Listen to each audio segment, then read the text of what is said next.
అదృష్టమైనది. Winner అయిండు ఇక్కడ politics అయితే గౌతమ్ విన్నర్ అయితే షోలో ఎవరైనా అంటే అందరు ఎక్స్పెక్ట్ చేశారు బ్రో. అంటే అందరూ ఫస్ట్ నుంచి గౌతమ్ గౌతమ్ అనుకున్నారు, గౌతమ్ గెలుస్తారు గౌతమ్ అనుకున్నారు కదా. గౌతమ్ ఎప్పుడో ఎలిమెంట్ కావాలి, ఇప్పటిదాకా వచ్చిందంటే దేనికి ఓట్లు చేసినాం కాబట్టి, ప్రజలు ఓట్లు చేసి కాబట్టి వచ్చినాం.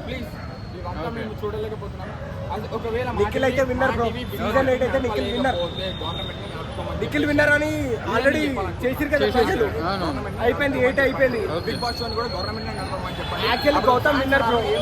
8 అని నిఖిల్ విన్నర్ చేసిరు. సరే పోనీ చేసుకొని